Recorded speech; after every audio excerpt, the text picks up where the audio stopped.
Everyone, welcome back to our channel edu Nagar hub. ये हमारा part A का second lecture है जिसमें आज हम कैलेंडर का टॉपिक डिस्कस करेंगे।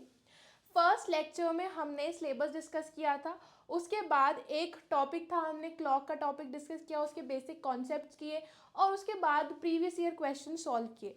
सो आज की वीडियो में भी पैटर्न यही रहेगा कि पहले हम कैलेंडर का कॉन्सेप्ट समझेंगे, उसके बाद हम प्रीवियस ईयर क्वेश्चंस करेंगे। तो स्टार्ट कर लेते हैं कैलेंडर से। सबसे पहले हम बात करेंगे कैलेंडर के बेसिक स्ट्रक्चर की, कि कैलेंडर का स्ट्रक्चर होता कैसा है। ये तो हम सभी को पता है कि एक ईयर में, एक साल में 365 डेज होते हैं, जिसमें हमारे 12 मंथ्स और 52 वीक्स होते हैं। लेकिन ये ईयर भी दो टाइप्स के हमारे यहाँ पे हो जाते हैं। एक हमारा ऑर्डिनरी ईयर जिसमें टोटल 365 डेज होते हैं, दूसरा हमारा लीप ईयर। लीप ईयर में हमारे 366 डेज होते हैं। यहाँ पे जो एक एक्स्ट्रा दिन आता है वो फरवरी में एक डे बढ़ जाता है। जैसे अगर हम जर्नली बात करें तो फरवरी में 28 डेज होते हैं, लेकिन जब लीप ईयर हमारा आता है तो लीप ईयर में फरवरी में 29 डेज हो जाते हैं। उसी की वजह से हमारा जो लीप ईयर होता है उसमें टोटल 366 डेज होते हैं। वीक्स इसमें भी 52 वीक्स ही बनते हैं, बट एक डे एक्स्ट्रा हो जाता है, वो भी फेब का। अच्छा, अगर हमसे पूछा जाए, हमें कोई भी रैंडम ईयर दे दिया कि ये बताओ कि ये ऑर्डिनरी ईयर है या लीप ईयर है। जैसे अभी हमारा ईयर गया है 2024, हम कैसे बताएंगे कि ये लीप ईयर था या ये हमारा ऑर्डिनरी ईयर था। अब हमारे पास कैलेंडर तो है नहीं कि हम चेक करेंगे कि फेब में 29 डेज थे या 28 डेज। सो बेसिकली जो लीप ईयर हमारा होता है वो हर 4 साल के बाद आता है। हर 4 साल में एक लीप ईयर हमारा आता है।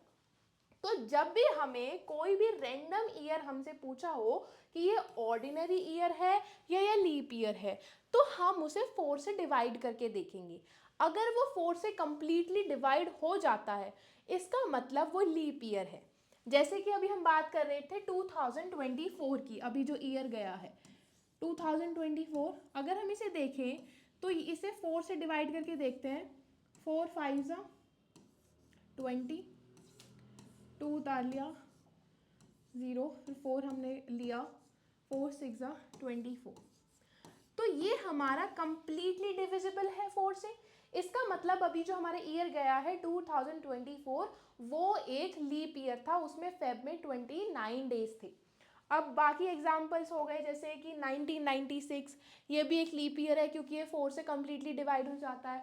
फिर हो गया 1992, फिर 2008, 1904, ये सब लीप ईयर है क्योंकि ये 4 से कम्प्लीटली डिवाइड हो जाता है। बट एक ईयर आता है 1900। 1900 को अगर हम यहाँ पे देखें तो 1900 वैसे तो 4 से कम्प्लीटली डिविजिबल हो जाता है। जैसे कि 4 2 ज़ा 16, यहाँ पे हमारे बचा 3, हमने 0 उतारा, 4 7 ज़ा 28, 2 बचा, 0 उतारा, 4 5 ज़ा 20। तो हमारा ये कंप्लीटली डिवाइड हो गया। इसका मतलब 1900 भी हमारी कंडीशन के हिसाब से लीप ईयर होना चाहिए, बट ऐसा नहीं है। 1900 ईयर जो है वो एक लीप ईयर नहीं है। ऐसा इसीलिए क्योंकि हमारे जितने भी सेंचुरी ईयर्स आते हैं, सेंचुरी कितने की होती है, 100 साल की एक सेंचुरी होती है, तो जितने भी सेंचुरी ईयर्स आते हैं, जैसे वो 100 हो, 200 हो, 300 हो, या 1900, 1600, 1700 हो, उसमें हम 4 की डिविजिबिलिटी नहीं चेक करते। उसमें हम चेक करते हैं 400 की डिविजिबिलिटी, कि क्या वो ईयर 400 से डिविजिबल है या नहीं। अगर वो कम्प्लीटली डिवाइड हो जाता है तो वो लीप सेंचुरी ईयर कहलाएगा, और कम्प्लीटली डिवाइड नहीं होता है तो वो लीप सेंचुरी ईयर नहीं है। जैसे अभी हम 1900 की बात कर रहे थे, 1900 को 400 से डिवाइड करके देख लेते हैं। ये 400 से कम्प्लीटली डिवाइड नहीं होगा। जो आंसर आएगा वो डेसिमल में आएगा, इसीलिए 1900 4 से डिवाइड होने के बाद भी लीप ईयर नहीं है, क्योंकि जितने भी सेंचुरी ईयर्स होंगे उसमें हम डिविजिबिलिटी देखते हैं 400 की, और जो नॉर्मल ईयर्स होते हैं उसमें डिविजिबिलिटी देखते हैं 4 की। तो यही दो कंडीशन थी जिनसे हम पहचान सकते हैं कि लीप ईयर है या फिर कोई ईयर हमारा ऑर्डिनरी ईयर है। आगे बढ़ते हैं। अब हम समझते हैं कि हमारे ऑड डेज क्या होते हैं। जब हमने स्टार्टिंग में डिस्कस किया था कि जो ऑर्डिनरी ईयर होता है उसमें 365 डेज होते हैं और 52 वीक्स बनते हैं। कैसे पता चला हमें कि 52 वीक्स बनते हैं? 1 वीक में हो गए हमारे 7 डेज, 7 डेज हो गए, तो 365 डेज में कितने वीक बने? 365 को 7 से डिवाइड कर देंगे। जब हम इसे 7 से डिवाइड करते हैं, यहाँ पे देख लेते हैं 365 को 7 से, 7 5 सा 35, 1 5 उतार लिया हमने, 7 2 सा 14, 1 आ गया हमारा रिमेन। हम यहाँ पे देख रहे हैं कि हमारा जो 365 है वो 7 से कम्प्लीटली डिवाइड नहीं हो रहा है, उसमें एक रिमाइंडर आ रहा है और जो क्वेश्चन हमारा आ रहा है वो 52 आ रहा है, यानी कि जो क्वेश्चन हो गया उतने वीक्स हमारे बन रहे हैं 365 डेज में। अब ये जो 1 एक्स्ट्रा डे बच रहा है इसका कोई वीक तो बन नहीं सकता क्योंकि एक वीक 7 डेज से बनता है, तो इसी एक्स्ट्रा डे को हम कहते हैं ऑड डे। इसी एक्स्ट्रा दिन को हम कहते हैं ऑड डे, यानी कि एक ऑर्डिनरी ईयर में 52 वीक्स होंगे प्लस 1 ऑड डे होगा, 1 एक्स्ट्रा डे होगा जिसका कोई वीक नहीं बनता। ऐसे ही अगर हम लीप ईयर में देखें तो लीप ईयर में टोटल 366 डेज होते हैं। जब हम उसे 7 से डिवाइड करेंगे, 7 5 ज़ा 35,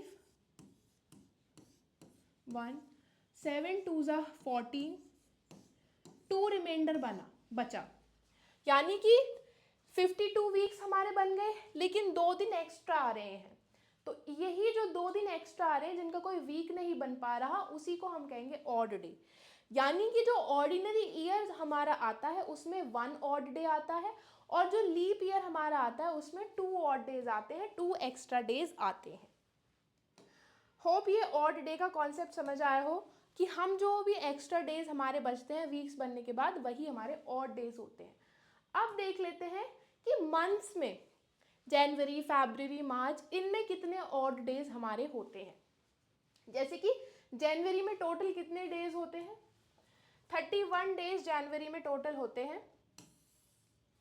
हमने लिया ये 31, जब इसे हमने 7 से डिवाइड किया तो 7 4 ज़ा 28, 3 रिमाइंडर आया, यानी कि 4 वीक, क्वेश्चन हमारा 4 है तो यानी कि 4 हफ्ते बनने के बाद भी 3 दिन एक्स्ट्रा हैं, तो यही 3 दिन जनवरी के क्या हो गए? यही 3 दिन हमारे जनवरी के ऑड डेज हो गए।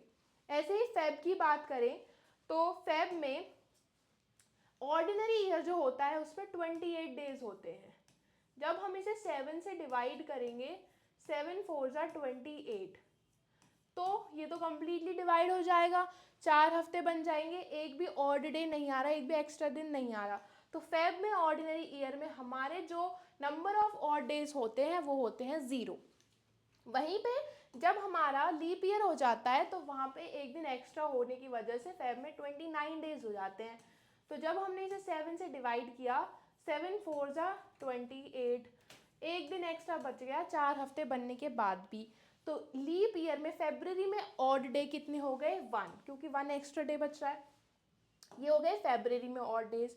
मार्च में भी 31 डेज होते हैं तो मार्च में भी 4 वीक्स बनेंगे, क्योंकि जनवरी की तरह जनवरी में भी 31 थे, मार्च में भी 31 थे।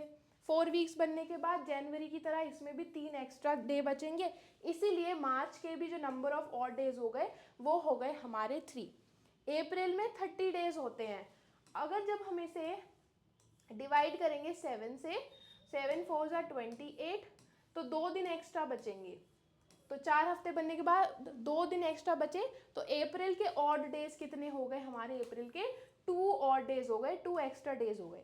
यानी कि हम कह सकते हैं जिन मंथ्स में 31 डेज हैं उसमें 3 ऑड डेज होंगे, जैसे कि जनवरी में 3 होंगे, मार्च में 3 होंगे, मई में 3 होंगे, जुलाई में 3, अगस्त में 3, फिर अक्टूबर में 3 और दिसंबर में 3। ऐसे ही जिन मंथ्स में 30 डेज होते हैं उनमें ऑड डेज हमारे जो एक्स्ट्रा डेज बनेंगे वो 2 होंगे, जैसे अप्रैल में 2, जून में 2, सितंबर में 2, नवंबर में 2, ऐसे। तो हमें पता चल गया कि मंथ्स में ऑड डेज कैसे निकालते हैं। अब आगे बढ़ते हैं सेंचुरी ईयर्स के ऑड डेज। सेंचुरी ईयर्स में कितने ऑड डेज होते हैं वो कैसे निकालेंगे, यानी कि 100 साल में कितने ऑड डेज हो गए, 200 साल में कितने ऑड डेज हो गए, 300 400 साल में कितने ऑड डेज हो गए। अब यहाँ पे अगर हम देखें 1 to 100 ये 100 साल हैं, 1 से लेके 100 तक। अब इन 100 सालों में कुछ ऑर्डिनरी ईयर भी आए होंगे, कुछ लीप ईयर भी आए होंगे। कैसे पता करें भाई, 4 से डिवाइड करके देख लेते हैं, जो क्वेश्चन आएगा वो हमारे लीप ईयर हो गए। अगर हमने 100 को 4 से डिवाइड किया तो आंसर आएगा 25, यानी कि हमारे 100 ईयर्स में 1 से लेके 100 साल के बीच में 25 लीप ईयर आएंगे। बाकी जो बचे 100 में से 25 लीप ईयर हो गए तो 75 यानी कि 75 हमारे ऑर्डिनरी ईयर हो गए। लेकिन एक चीज़ आपने नोटिस की, फर्स्ट से लेके 100th ईयर तक जो 100th ईयर आएगा, 100वां जो साल आएगा, वो आप देख रहे हैं कि सेंचुरी ईयर बन रहा है, सेंचुरी ईयर। तो उसे पता करने के लिए कि वो एक लीप ईयर है या नहीं, इसे तो हमें 400 से डिवाइड करना पड़ेगा। तो जब हम इसको 400 से डिवाइड करेंगे तो ये 400 से कंप्लीटली डिविजिबल नहीं है। इसका मतलब जो हमारा 100th ईयर आएगा वो हमारा लीप ईयर नहीं होगा, यानी कि लीप ईयर 25 की जगह 24 बनेंगे। जब 24 लीप ईयर हो गए तो बाकी बचे 76 ऑर्डिनरी होने चाहिए। अब 1 लीप ईयर में 2 ऑड डेज बनते हैं, तो 24 लीप ईयर में कितने हो गए, 48। और एक ऑर्डिनरी ईयर में एक ही ऑड डे होता है, तो 76 ईयर में कितने हो गए, 76 ही हुए। जब हम इन्हें प्लस करेंगे total number of odd days वो आएंगे 8 और 6 14, 1 कैरी 7 और 4 11 और 1 12। टोटल ऑड डेज हमारे इन 100 साल में आ गए 124 एक्स्ट्रा दिन बचेंगे, 124 ऑड डे। अब इन ऑड डेज, ये जो एक्स्ट्रा डे है, इनमें भी तो हफ्ते बन सकते हैं, इनमें भी तो वीक्स बन सकते हैं, क्योंकि ये 7 से बड़ा है। तो अब 124 को अगर जब हम 7 से डिवाइड करेंगे, 7 1 जा, यहाँ पे नहीं क्योंकि 124 ऑड डेज आए थे हमारे। अब यहाँ पे हम डिवाइड कर लेते हैं 7 से 124 को, 7 1 जा 7, 54, 7 7 जा 49, 5 रिमाइंडर। क्वेश्चन यानी कि इन 124 डेज में भी 17 वीक्स बन जाएंगे, और 17 वीक्स बनने के बाद भी 5 एक्स्ट्रा दिन बच रहे हैं, 5 ऑड डेज बच रहे हैं। तो हम कह सकते हैं कि इन 100 साल में टोटल ऑड डेज जो हमारे आएंगे वो 5 आएंगे। हमें जब तक ऑड डेज निकालने हैं जब तक कोई भी ऑड डे 7 से नीचे नहीं आ जाता, क्योंकि जब भी हमारे वीक बनते हैं एक वीक में 7 डेज होते हैं। अगर 7 से बड़ा नंबर आया, चाहे वो 8 आए, 9 आए, 10 आए, अभी 124 आए थे, तो इनमें भी अभी पॉसिबिलिटी है ना कि वीक बन सकता है। जैसे 8 आए तो एक वीक अभी भी बन सकता है, फिर एक्स्ट्रा दिन जो बचा वो 1 ऑड डे रह गया। ऐसे 9 में 1 वीक अभी भी बन सकता है, 2 ऑड डेज रह जाएंगे। तो हमें तब तक करना है जब 7 से नीचे ऑड डेज ना आ जाए। अब 200 ईयर्स में कितने होंगे, जब 100 में 5 है तो 200 में इसका डबल हो जाएगा, 5 2 जा 10। अब ये 7 से बड़ा है, इसमें अभी एक हफ्ता और बन सकता है। तो अगर जब हम इसे 10 को 7 से डिवाइड करेंगे, 7 1 जा 7, तो हमारा जो रिमाइंडर आया वो 3। तो यानी कि 200 ईयर्स में जो नंबर ऑफ ऑड डेज आए वो हमारे आए 3। ऐसे ही अब 300 ईयर्स में देख लेते हैं। जब 100 में 5, उसका डबल 10, वो फिर बाद में जाके हमारा 3 हो गया, तो 300 में ट्रिपल हो जाएगा 15। क्योंकि ये 7 से बड़ा है अभी भी वीक बन सकते हैं। 15 को 7 से डिवाइड करके देख लेते हैं, 7 2 जा 40, 1 रिमाइंडर, यानी कि अभी भी 2 हफ्ते बनने के बाद एक एक्स्ट्रा दिन आ रहा है, 1 ऑड डे आ रहा है। तो 300 ईयर्स में हमारे कितने हो गए ऑड डे, 1 हो गए। अब 400 ईयर का कॉन्सेप्ट समझना बहुत ही ज़रूरी है, क्योंकि जब हम क्वेश्चन सॉल्व करेंगे सबसे इम्पॉर्टेंट हमें 400 ईयर्स के ऑड डेज मतलब ज़रूरी होंगे, हमें 400 की ज़्यादा ज़रूरत पड़ेगी। तो उसे हम सॉल्व करके देख लेते हैं। 400 में जब यहाँ पे 5 थे, यहाँ पे 10 थे, वो बाद में जाके 3 हो गए, यहाँ पे 15 थे, बाद में जाके 1 हो गया। तो तो यहाँ पे क्या हो जाएगा 4 टाइम्स 5 का, तो 20 ऑड डेज हो गए। लेकिन आप देख रहे हैं कि 400 सेंचुरी ईयर है, 400 से कंप्लीटली डिविजिबल है, ये 1 टाइम चला जाएगा ना, कंप्लीटली डिविजिबल है, यानी कि जो 400th ईयर होगा वो एक लीप ईयर होगा, तो उस लीप ईयर का 1 एक्स्ट्रा डे आ गया। तो टोटल ऑड डेज क्या हो गए हमारे 21 ऑड डेज हो गए। जब हम इन्हें 7 से, क्योंकि अभी भी पॉसिबिलिटी है, तो 7 से डिवाइड करेंगे तो ये कंप्लीटली डिवाइड हो जाएगा, 0 ऑड डेज बचेंगे, यानी कि 400 ईयर्स में हमारे 0 नंबर ऑफ ऑड डेज होते हैं, 0 ऑड डेज। इसके बाद आप 500 600 का निकाल सकते हैं, लेकिन 400 की कंडीशन ये है कि क्योंकि 400 में 0 ऑड डे है, तो जितने भी 400 के मल्टीपल होंगे, चाहे वो 800 हो, चाहे वो 1200 हो, चाहे वो 1600 हो, सभी में नंबर ऑफ ऑड डेज 0 होंगे। 800 साल में भी 0, 1200 साल में भी, 1600 साल में भी 0 करके देख लेते हैं ना एक ट्राई। जैसे 800 है, इसे हमने डिवाइड किया 400 प्लस 400 में, 400 साल और 400 साल, 400 में 0 होते हैं, इस 400 में भी 0, तो ऑड डेज क्या आ गए 0, यानी कि 400 के जितने भी मल्टीपल होंगे उस सब में नंबर ऑफ ऑड डेज 0 होंगे। अब हमने नंबर ऑफ ऑड डेज का कॉन्सेप्ट तो पढ़ लिया कि ऑर्डिनरी ईयर में इतने होते हैं, लीप ईयर में इतने होते हैं, फिर मंथ्स में भी देख लिए, सेंचुरीज में भी देख लिए, लेकिन करना क्या है इन ऑड डेज को समझ के, ये बात हम समझेंगे क्यों पढ़ रहे हैं हम ऑड डेज, ये बात हम समझेंगे एक क्वेश्चन करके। अब ये क्वेश्चन है हमारा यहाँ पे, today is Monday, after 61 days it will be, आज अगर सोमवार है तो इसके 61 डेज बाद कौन सा दिन होगा, तो हम काउंट तो करेंगे नहीं 61 डेज, फिर यहाँ पे ट्यूसडे, वेंसडे, थर्सडे, फ्राइडे ऐसे काउंट तो करेंगे नहीं, तो यहाँ पे यूज होता है हमारा ऑड डेज का कॉन्सेप्ट। हम क्या करेंगे इन 61 डेज में ये देख लेंगे कितने वीक्स हमारे बन रहे हैं, तो 7 से जब हम डिवाइड करेंगे 7 8 जा 56, 5 एक्स्ट्रा डे हमारे बच गए, यानी कि इन 61 डेज में 8 हफ्ते बन जाएंगे, 5 एक्स्ट्रा दिन होंगे जो हमारे ऑड डेज हो गए। तो जब जो 8th वीक होगा उसका लास्ट डे एंड किस पे करेगा, मंडे पे एंड करेगा, 5 एक्स्ट्रा दिन और हैं, तो मंडे से 5 एक्स्ट्रा दिन काउंट कर सकते हैं हम, ट्यूसडे, वेंसडे, थर्सडे, फ्राइडे और सैटरडे, यानी कि जो 5th एक्स्ट्रा डे होगा वो हमारा सैटरडे होगा। इससे हमें पता चल गया कि 61st डे हमारा सैटरडे होगा, हमारा सैटरडे होगा। तो यही कॉन्सेप्ट है ऑड डेज का। हम क्या करते हैं बेसिकली, जितने भी हमें डेज दे रखे हैं उससे हम 7 से डिवाइड करके देखते हैं, जितने भी हमारे एक्स्ट्रा डेज यहाँ पे, जैसे यहाँ पे 5 आए, तो मंडे से आगे हमने 5 एक्स्ट्रा डेज काउंट कर लिया, हमें पता चल गया 61st डे हमारा सैटरडे होगा। तो ये था कॉन्सेप्ट ऑड डेज का, इससे कैलेंडर के क्वेश्चंस ईजी हो जाते हैं। अब और समझने के लिए नेक्स्ट क्वेश्चन देख लेते हैं। If today is Tuesday what will B 7706th day, अगर आज मंगलवार है तो 7706th डे कौन सा होगा। सबसे पहला स्टेप 7 से डिवाइड किया हमने, 1 जा 7, फिर 7 1 जा 7, फिर हमारा जो बचेगा वो 0, 6 ऑड डेज हमारे यहाँ पे आएंगे।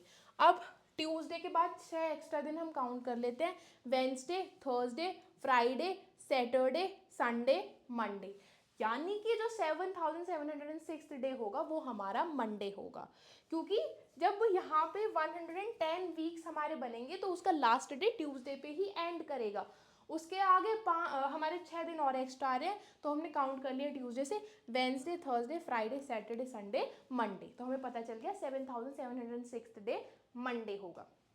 ये था हमारा कॉन्सेप्ट हमारा कि हम ऑड डे से कैसे कैलेंडर के क्वेश्चन सॉल्व करते हैं। इस टाइप के क्वेश्चन आ जाते हैं जनरली CSI नेट में। अब एक और डिफरेंट टाइप का हमारा क्वेश्चन आ जाता है कि हमें कोई भी एक रैंडम डेट दे दी, जैसे यहाँ पे हमें दिया 29 नवंबर 1972, अब इसका डे बताओ कौन सा होगा। सो जनरली जब हम क्वेश्चन सॉल्व करते हैं कैलेंडर्स के, हम ये अज्यूम करके चलते हैं कि जब हमारा कैलेंडर स्टार्ट हुआ था, यानी कि जो फर्स्ट ईयर हमारा आया था, उस फर्स्ट ईयर का जो फर्स्ट डे हमारा होता है वो हमारा मंडे होता है।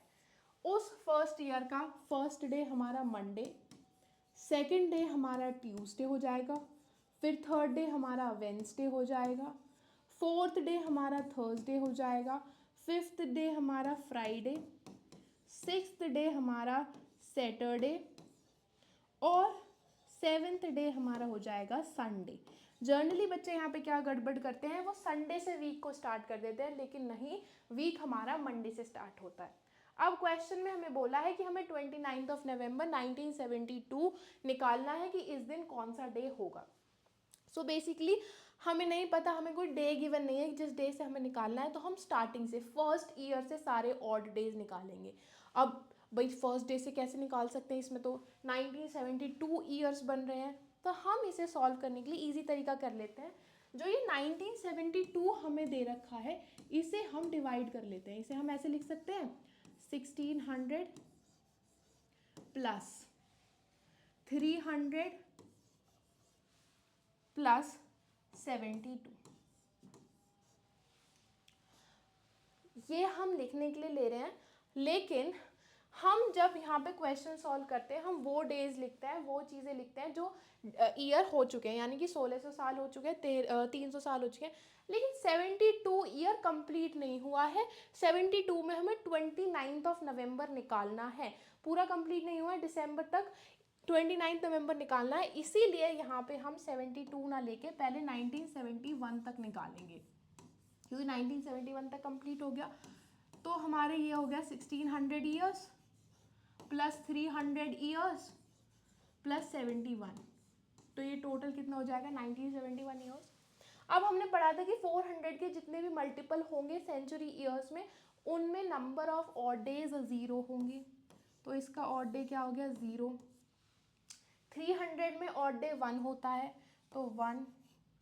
अब इसका देख लेते हैं कि 71 ईयर्स, ये जो 71 साल हमारे आए, उनमें कुछ ऑर्डिनरी ईयर भी होंगे, उनमें कुछ लीप ईयर भी होंगे। तो कैसे पता चलेगा, इसे 4 से डिवाइड कर लेते हैं। 71 डिवाइडेड बाय 4, 4 1 ज़ा 4, 31, 4 7 ज़ा 28, 3 बच गया। यानी कि जो क्वेश्चन आया वो हमारे पता चल गए हमें कि 17 लीप ईयर आए। तो 71 ईयर्स में से तो 17 लीप ईयर हो गए, बाकी जो बचे वो बचे, इसमें से माइनस कर देंगे 17 को, तो बचे 54 ऑर्डिनरी ईयर्स हो गए। 17 लीप ईयर हमारे आ गए और 54 ऑर्डिनरी ईयर। अब एक लीप ईयर में 2 ऑड डेज होते हैं, तो 17 ईयर में कितने हो गए 34, क्योंकि डबल हो गया। फिर एक ऑर्डिनरी ईयर में 1 ऑड डे होता है, तो 54 में भी 54 ही रहेंगे। अब टोटल हमारा क्या आया, ये 1 plus 4 4 8, 88 plus 1 is equals to 89 odd days हमारे आ गए, 89 ऑड डेज। अब क्योंकि ये 7 से बड़ा है, इसमें अभी भी वीक्स बन सकते हैं। 7 से डिवाइड करके देख लेते हैं, 89, 7 1 ज़ा 7, यहाँ पे 1 9, 7 2 ज़ा 14, रिमाइंडर क्या आ गया 5, यानी कि 12 वीक्स बनने के बाद भी 5 एक्स्ट्रा डे बच रहे हैं। तो total number of odd days जो हमारे आएंगे वो 5 ऑड डेज आएंगे, 5 एक्स्ट्रा दिन, 5 ऑड डेज आएंगे। ये ऑड डेज हमारे कहाँ तक आए, 1971 तक आए। अभी हमें 29 नवंबर 1972 तक निकालना है। अब 1971 तक तो आ गए, अब 1972 का देख लेते हैं। क्योंकि हमें नवंबर तक निकालना है, तो हमें जनवरी भी काउंट करना पड़ेगा, फरवरी भी, मार्च भी, अप्रैल भी, मई, जून, जुलाई, अगस्त, सितंबर, नवंबर, 29 नवंबर तक। अब एक तरीका तो ये है कि हम सभी के डेज को प्लस कर लें, जनवरी के 30, फरवरी के, इसे चेक कर लेते हैं। अगर ये लीप ईयर हुआ तो फरवरी में 29 डेज होंगे, 4 से डिवाइड करके, 4 4 ज़ा 16, 37, 4 9 ज़ा 36, 12, 4 3 ज़ा 12, यानी कि ये एक लीप ईयर है, बिल्कुल है। तो फरवरी के 29 डेज हमने प्लस करे, फिर मार्च के 30 डेज, ऐसे सभी के डेज प्लस करें तो वो बहुत लंबा हो जाएगा, क्योंकि हमें आगे जाके ऑड डेज ही निकालने हैं। तो जो भी हमने मंथ्स के ऑड डेज निकाले थे, क्यों ना हम वही प्लस कर दें। जैसे हमारा 1972 का निकालना है ना, जैसे हमारा जनवरी का आए थे 3 ऑड डेज, 3। फेब क्योंकि ये लीप ईयर है तो फेब में 1 ऑड डे हो गया, जनवरी फरवरी मार्च, मार्च में 3, अप्रैल में 2, मई में 3, जून में 2, जुलाई में 3, अगस्त में 3, सितंबर में 2, अक्टूबर में 3। अब नवंबर में जो ऑड डेज हमने निकाले थे वो 30 डेज के निकाले थे, लेकिन हमें तो 29 नवंबर तक चाहिए, तो यानी कि ऑड डेज ना प्लस करके हम 29 डेज प्लस कर लेते हैं, क्योंकि वो ऑड डेज 30 नवंबर तक आए थे, हमें चाहिए 29 नवंबर। ऑड डेज ना प्लस करके हमने यहाँ पे 29 ही प्लस कर लिया। तो ये कितना हो गया टोटल, 3 और 1 4 और 3 7 और 2 9, 3 12, 2 14 और 3 17 और 3 20 और 2 22 और 3 25 प्लस 29 हो गया ये। तो टोटल ऑड डेज हमारे कितने आए, 54 ऑड डेज आए। क्योंकि ये हमारा 7 से बड़ा है, अभी भी वीक्स बन सकते हैं, तो वीक्स बना लेते हैं 7 से डिवाइड करके। 7 7 49, यानी कि 7 हफ्ते बचने के बाद भी अभी 5 एक्स्ट्रा डेज बचेंगे, तो टोटल एक्स्ट्रा डेज जो हमारे टोटल ऑड डेज क्या आए, वो 5 ऑड डेज आए। अब 1971 तक भी 5 आए थे, प्लस हमें करना है 29 नवंबर 1972, तो 1971 तक भी 5 आए थे और 29 नवंबर 1972 तक भी 5 आए थे। टोटल हमारे हो गए 10 ऑड डेज। जब यहाँ पे 10 ऑड डेज हो गए, अब ये 10 है, 7 से बड़ा है, एक वीक अभी भी यहाँ पे बन सकता है, तो 7 से डिवाइड कर लेते हैं। 10 7 1 7 3, एक हफ्ता बनने के बाद भी 3 एक्स्ट्रा डेज बच गए हमारे, तो टोटल ऑड डेज क्या हुए, 3 ऑड डेज। अब जब हमने स्टार्टिंग में देखा था कि हमारा वीक कहाँ से स्टार्ट होता है, मंडे से, यहाँ पे लिख लेते हैं। मंडे फर्स्ट डे होता है, Tuesday second day, Wednesday third day, तो फिर Thursday fourth, Friday fifth, Saturday sixth and Sunday seventh. हमें कौन सा देखना है, थर्ड, तो फर्स्ट सेकेंड थर्ड। सो क्या आ गया, थर्ड वेंसडे, यानी कि 29 नवंबर 1972 क्या होगा हमारा, वेंसडे होगा। ठीक है, हमें पता चल गया 29 नवंबर हमारा हो गया वेंसडे। एक क्वेश्चन इस टाइप का आता है कि कोई भी रैंडम डेट दे दी। एक क्वेश्चन जो हमने पहले किया था कि हमें आज का दिन दे रखा है, उससे हमें कोई भी रैंडम डे पूछ लिया कि 61st डे कौन सा होगा, 31st डे कौन सा होगा, ऐसे। अब एक और टाइप का जो क्वेश्चन आता है वो हमारा आता है ऐसे कि हमें एक पर्टिकुलर डेट का डे बता दिया, दूसरी पर्टिकुलर डेट का डे पूछ लिया। जैसे यहाँ पे दे रखा है, if 5th March 2012 was Monday, then what will be the day on 5th November 2012। 5 March 2012 को मंडे था, तो 5 नवंबर 2012 को निकालना है। क्योंकि हमारे ईयर सेम है, तो हमें पूरा स्टार्टिंग से निकालने की ज़रूरत नहीं है, बस ये देख सकते हैं इस डेट और इस डेट के बीच में टोटल नंबर ऑफ डेज क्या आएंगे। तो एक तरीका वो था कि मार्च से देखना है ना, मार्च अप्रैल मई जून जुलाई अगस्त सितंबर अक्टूबर नवंबर के डेज प्लस कर लो। क्योंकि हमें एंड में ऑड डेज ही निकालने होते, तो दूसरा तरीका हो जाता है कि हम ऑड डेज ही प्लस कर लें। अब क्योंकि यहाँ पे 5th मार्च 2012 है, 5 दिन बीत चुके हैं, इसीलिए हमारे जो डेज आएंगे 26 डेज। यहाँ पे ऑड डेज हम मार्च के इसलिए प्लस नहीं करेंगे क्योंकि ऑड डेज जो हमने निकाले थे वो 31 डेज के निकाले थे, लेकिन हमारे डेज आ रहे हैं 26, तो 26 डेज ही प्लस कर देंगे। उसके बाद अप्रैल के 2 ऑड डेज, फिर सॉरी मार्च अप्रैल या मई के 3, जून के 2, जुलाई के 3, अगस्त के 3, सितंबर के 2, अक्टूबर के 2 और नवंबर के सिर्फ 5 ही दिन लेने हमें, तो नवंबर के 5, तो हो जाएगा 26। और ये 2 और 3 5 और 2 7 और 3 10 और 3 13 और 2 15 और 2 17 और 5 22।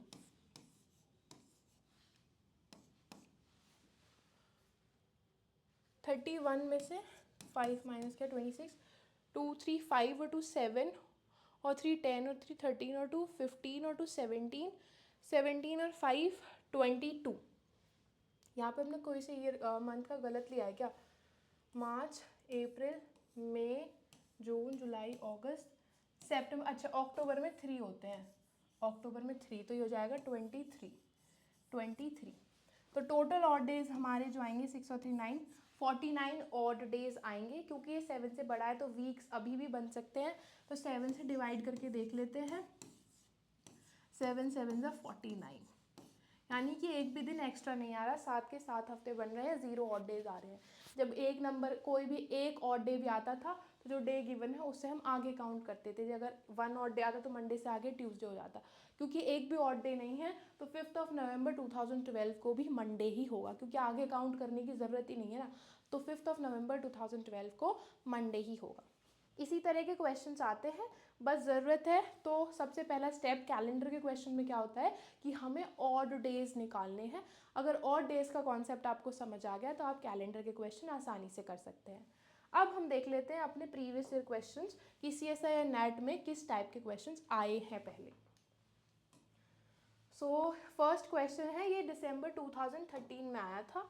What is the maximum sum of numbers of Saturdays and Sundays in a leap year? Leap year में संडेज और सैटरडेज के जो नंबर है उनका सम करना है। चाहे लीप ईयर हो चाहे ऑर्डिनरी ईयर हो, हमें ये पता है कि 52 वीक्स बनते हैं। लेकिन लीप ईयर में 52 वीक्स बनने के बाद 2 एक्स्ट्रा दिन बच जाते हैं। तो यहाँ पे हो गया 52 वीक्स लीप ईयर का और 2 एक्स्ट्रा डेज, 2 ऑड डेज जिन्हें हम बोलते हैं। यानी कि 52 वीक्स में 52 ही सैटरडे आए होंगे और 52 ही संडे आए होंगे। जब हमने इन्हें प्लस किया तो यहाँ पे प्लस किया तो सम हमारा आया 104। बट बच्चे क्या करते हैं कि 104 ऑप्शन में दे रखा है तो टिक लगा दिए। नहीं, हमें पता है कि 52 ही सैटरडे है, 52 ही संडे है, ये तो सर्टेन है, ये तो बिल्कुल कंफर्म है। तो 104 आ गया इन दोनों का सम, क्योंकि सम निकालना था। लेकिन 2 एक्स्ट्रा डे भी तो दे रखे हैं, हमें नहीं पता वो मंडे होगा, ट्यूसडे होगा, वेंसडे होगा, थर्सडे होगा, फ्राइडे होगा, सैटरडे होगा या संडे। ये 2 दिन कोई भी हो सकते हैं।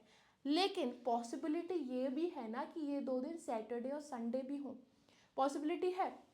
क्योंकि हमें यहाँ पे मैक्सिमम सम निकालना है नंबर ऑफ सैटरडेज और संडेज का। तो हमने अगर जब यहाँ पे पॉसिबिलिटी 2 डेज की सैटरडे और संडे भी है तो यहाँ पे 2 प्लस कर देंगे तो ये हमारे टोटल आ जाएंगे 106। क्योंकि वहाँ पे मैक्सिमम बोला है कि मैक्सिमम कितने हो सकते हैं। होने के लिए तो ये 2 दिन भी सैटरडे और संडे हो सकते हैं, तो मैक्सिमम क्या आ गया 106। बिल्कुल ही सर्टेन बोला होता कि कितने एग्जैक्टली होंगे तब हमारा आता 104। हो गया क्वेश्चन सॉल्व भाई, ऑड डे का ही कॉन्सेप्ट था। नेक्स्ट क्वेश्चन देख लेते हैं। What day of the week will it be 61 days from a Friday? ये क्वेश्चन हमने फर्स्ट एग्जाम्पल किया था ऑड डेज का कॉन्सेप्ट समझने के लिए। बस यहाँ पे डे चेंज होकर क्या है, फ्राइडे है। यानी कि अगर आज फ्राइडे है तो 61 डेज बाद क्या होगा। तो सबसे पहले ऑड डेज निकाले 7 से डिवाइड करके, 7 8 ज़ा 56, बचे 5, 5 एक्स्ट्रा दिन आ रहे हैं तो फ्राइडे के बाद 5 एक्स्ट्रा दिन काउंट करने हैं। Saturday, Sunday, Monday, Tuesday, Wednesday. तो कौन सा आ गया 61st डे हमारा, वेंसडे आ गया। 5 एक्स्ट्रा दिन आ रहे थे ना, 5 एक्स्ट्रा दिन काउंट कर लिए। बहुत इजी, सेकंड्स में क्वेश्चन सॉल्व हो गया। दिसंबर 2019 का क्वेश्चन है, बस ऑड डे का कॉन्सेप्ट हमें आता था, लगाया और सॉल्व कर दिया। आगे चलते हैं। ये क्वेश्चन आया है जून 2020 में। If the day after tomorrow is not Friday then which of the following day cannot be the day before yesterday? यानी क्वेश्चन में बोला है कि अगर डे आफ्टर टुमारो फ्राइडे नहीं होता तो डे बिफोर यस्टरडे से पहले जो दिन आता है उससे पहला दिन कौन सा नहीं होता है। ऑप्शंस दे रखे हैं। जब सारी चीज़ इस टाइप के क्वेश्चन में हम क्या करते हैं, जब सारी चीज़ नेगेटिव में दे रखी है पहले उसे पॉजिटिव में बना लेते हैं। यानी कि day after tomorrow is not Friday की जगह हम कर देंगे इज फ्राइडे है, हमने मान लिया, अज्यूम किया है हमने। फिर which of the following day can be the day before yesterday. तो एक टेबल बना लेते हैं कि हमें कौन कौन से दिन यहाँ पे दे रखे हैं। पहले तो today, tomorrow, day after tomorrow, यहाँ पे यस्टरडे, डे बिफोर यस्टरडे, और उससे भी पहले का दिन डे बिफोर यस्टरडे। अब बोला है कि day after tomorrow, day after tomorrow हमारा फ्राइडे है, फ्राइडे है ना, हाँ। तो टुमारो क्या हो गया हमारा, थर्सडे हो गया, एक दिन पीछे जा रहे हैं हम। फिर टुडे क्या हो गया, एक दिन और पीछे गए हम, वेंसडे हो गया। फिर यस्टरडे क्या हो गया हमारा, ट्यूसडे हो गया, एक दिन और पीछे गए हम। फिर डे बिफोर यस्टरडे हमारा क्या हो गया, मंडे। और डे बिफोर यस्टरडे से भी पहले का दिन जो हमारा आएगा वो हमारा यहाँ पे आएगा संडे, यानी कि संडे। अब क्वेश्चन में वही क्वेश्चन को रिपीट करो, if the day after tomorrow is not Friday, अगर फ्राइडे नहीं होता तो डे बिफोर यस्टरडे से पहले जो दिन है उसको भी संडे नहीं होता, क्योंकि अगर फ्राइडे है तभी संडे है, अगर फ्राइडे नहीं होगा तो संडे भी नहीं होगा। तो इसका आंसर हमारा आ गया ऑप्शन ए, संडे। ये तो इजी सा क्वेश्चन था, स्टेप्स फॉलो की और हमारा आंसर आ गया। नेक्स्ट क्वेश्चन अब हम देखते हैं, लास्ट क्वेश्चन है ये क्वेश्चन जून 2014 के पेपर में आया था। नवंबर 9, 1994 was a Wednesday, then which of the following is true? अगर नवंबर 9, 1994 को वेंसडे है तो इनमें से कौन सी स्टेटमेंट ट्रू है? अगर हम स्टेटमेंट में यहाँ पे A B C D option देखें तो सभी में डेट सेम है, नवंबर 9, नवंबर 9, नवंबर 9, नवंबर 9, यहाँ पे भी नवंबर 9, नवंबर 9, नवंबर 9, नवंबर 9, बस ईयर चेंज है। ईयर भी ऑप्शन में सेम है, 1965, 1965 और 1970। यानी कि हमें बताना है कि 1965 और 1970 को कौन सा डे होगा। यानी कि अगर हम इन दो डेट्स के डे निकाल दें तो हमें ऑप्शन में पता लग जाएगा कि कौन सा ऑप्शन करेक्ट है। इस क्वेश्चन को हम पीछे सॉल्व कर लेते हैं। यहाँ पे क्वेश्चन में गिवन था कि नवंबर 9, 1994 इज अ वेंसडे, वेंसडे है। हमें निकालना है नवंबर 9, 1970 का और फिर निकालना है नवंबर 9, 1965 का। क्योंकि डेट सेम है तो हम सिर्फ ईयर देखेंगे कि टोटल ईयर कितने हो गए इन दोनों के बीच में, तो टोटल ईयर हो गए 24 ईयर्स, यानी कि 70 से 94 अगर हम जाएंगे तो 24 साल बीत चुके हैं। अब इन 24 सालों में कुछ ऑर्डिनरी ईयर भी आए होंगे, कुछ लीप ईयर भी आए होंगे। वो कैसे पता लगाएंगे, 4 से डिवाइड करके। हमने 4 से जब 24 को डिवाइड करा, 4 6 24, क्वेश्चन क्या आया हमारा 6, यानी कि इन 24 सालों में हमारे 6 तो लीप ईयर आए। तो 6 लीप ईयर हैं तो 18 ऑर्डिनरी ईयर हो जाएंगे, माइनस कर दिया हमने 24 से 6 को, तो 6 लीप ईयर 18 ऑर्डिनरी ईयर आए होंगे। अब इनके ऑड डेज देख लेते हैं। 1 लीप ईयर में 2 ऑड डेज होते हैं, तो 6 लीप ईयर में कितने हो गए, 12, डबल हो जाएगा, 6 2 12।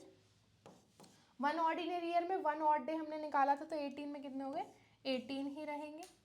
तो टोटल हमारा आया 8 2 10 1 3, 30 ऑड डेज हमारे निकल के आ गए। 30 ऑड डेज, 30 एक्स्ट्रा डेज होंगे। लेकिन क्योंकि ये 7 से बड़ा है, इन 30 दिनों में भी तो वीक्स बन सकते हैं, वो भी देख लेते हैं 7 से डिवाइड करके। 7 4 28, यानी कि 4 हफ्ते बनने के बाद 2 एक्स्ट्रा दिन अभी भी बच रहे हैं। तो total number of odd days जो हमारे आएंगे वो आएंगे 2 ऑड डे, यानी कि नवंबर 9, 1994 से नवंबर 9, 1970 पे अगर हम जाएं तो हमारे 2 एक्स्ट्रा दिन होंगे। अब देखिए 1994 से 1970 पे जा रहे हैं, हम उल्टा जा रहे हैं। जब हम सामने मतलब 1994 से आगे के ईयर्स में जाते तो हम आगे काउंट करते हैं एक्स्ट्रा डेज, लेकिन क्योंकि हम पीछे जा रहे हैं बैकवर्ड काउंटिंग करेंगे 2 दिन। 1994 को वेंसडे था, उससे पहले ट्यूसडे और उससे पहले मंडे, 2 दिन एक्स्ट्रा काउंट करने हैं ना। बैकवर्ड वेंसडे, उससे पहले ट्यूसडे और उससे पहले मंडे, यानी कि नवंबर 1970 को क्या होगा हमारा, मंडे होगा। क्लियर, ये हमारा यहाँ पे लिख लेते हैं इसे, नवंबर 9, 1970 हमारा मंडे होगा।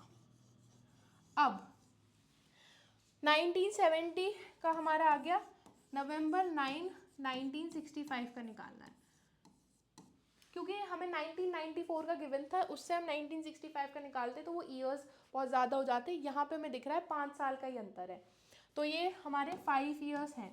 इनमें कुछ लीप ईयर आए होंगे, कुछ ऑर्डिनरी ईयर, तो 4 से डिवाइड करके देख लेते हैं।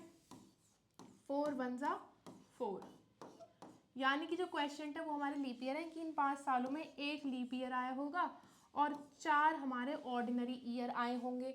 एक लीप ईयर में कितने ऑड डेज होते हैं? 2 ऑड डेज होते हैं, और एक ऑर्डिनरी ईयर में 1 ऑड डे होता है, तो 4 में कितने हो गए? 4 ही रहे, तो टोटल ऑड डेज हमारे कितने आ गए? 6 ऑड डेज। क्योंकि वीक 7 डेज का बनता है तो इसका फर्दर कोई वीक नहीं बन सकता, तो ये 6 ऑड डेज ही रहेंगे। अब 1970 से 1965 जा रहे हैं, बैकवर्ड जा रहे हैं, तो बैकवर्ड काउंट करेंगे 6 मंडे से पहले। फिर हम यहाँ पे लिख लेते हैं, कन्फ्यूजन हो जाएगी नहीं तो। यहाँ पे कहाँ लिखूँ? यहाँ पे लिख लेते हैं Monday, Tuesday, Wednesday, Thursday, Friday, Saturday and Sunday. Monday से 6 दिन पहले, तो मंडे से पहले फिर संडे आएगा, संडे से पहले सैटरडे आएगा, दूसरा थर्ड फ्राइडे आएगा, फोर्थ थर्सडे आएगा, थर्सडे से पहले फिर 5th वेंसडे आएगा, और 6th हमारा ट्यूसडे आएगा। बैकवर्ड मूव करना है ना, क्योंकि पीछे साल में पीछे जा रहे हैं, तो हमारा जो 6th बैकवर्ड डे आएगा वो ट्यूसडे आएगा, यानी कि नवंबर 9 1965 को हमारा कौन सा डे होगा? हमारा ट्यूसडे होगा। अब हमें पता चल गया। तो अब यहाँ पे हम ऑप्शंस देख लेते हैं। हमारा जो 1965 निकल के आया था वो हमारा ट्यूसडे आया था, और 1970 जो हमारा निकल के आया था वो हमारा मंडे आया था। ऑप्शन देखो, option A November 9 1965 is a Wednesday, बिल्कुल नहीं, ट्यूसडे आया था, ये ऑप्शन कैंसिल हो गया। आगे को पढ़ने की जरूरत ही नहीं है, 1965 ही गलत दे रखा था, ये ऑप्शन कैसे होगा? Second option 65 is not a Wednesday, बिल्कुल भी नहीं, यस हाँ ये सही स्टेटमेंट है क्योंकि वो ट्यूसडे आ रहा है। लेकिन सेकंड स्टेटमेंट पढ़ो, 70 इज अ वेंसडे, 70 तो वेंसडे नहीं है हमारा, 70 मंडे आया था, तो ये ऑप्शन भी गया। C option 65 is a Wednesday, बिल्कुल भी नहीं, ये ऑप्शन भी गया। लास्ट ऑप्शन पढ़ते हैं, 65 is not a Wednesday and 70 is also not a Wednesday, बिल्कुल करेक्ट स्टेटमेंट है, क्योंकि 65 वेडनेसडे नहीं हमारा ट्यूसडे आया था, और 70 भी वेंसडे नहीं हमारा मंडे आया था, तो इसका आंसर आ गया हमारा ऑप्शन डी। ये हमारा लास्ट PYQ था। इसी टाइप के क्वेश्चंस कैलेंडर में आते हैं, बस हमें फर्स्ट स्टेप, बेसिक स्टेप जो कैलेंडर में होता है, ऑड डेज निकालो, नंबर ऑफ ऑड डेज निकालने आ जाएंगे, उसके बाद हम जितने भी एक्स्ट्रा दिन आते हैं उन्हीं को हम आगे काउंट करते चले जाते हैं। तो कॉन्सेप्ट कैलेंडर में सिर्फ ऑड डेज का ही आपको समझना है। और ऑड डे हम लीप ईयर कैसे पहचानते हैं? 4 से डिवाइड करके, अगर वो सेंचुरी ईयर है तो 400 से डिवाइड करके। ऑड डेज अगर हमें निकालने हैं तो किसी भी जितने भी हमें डेज दे रखे हैं उन्हें 7 से डिवाइड करेंगे। यही था कैलेंडर में। Thank you so much. अगर वीडियो अच्छी लगी हो तो इसे ज़्यादा से ज़्यादा शेयर करें, लाइक करें और चैनल को सब्सक्राइब करें। अभी भी कोई क्वेरी हो तो आप कमेंट बॉक्स में डाल सकते हैं। ऐसे ही कॉन्सेप्ट समझने के लिए या मॉक टेस्ट सीरीज लेने के लिए, प्रीवियस ईयर क्वेश्चंस करने के लिए, you can download our app Edunagar hub from Play Store. Thank you so much.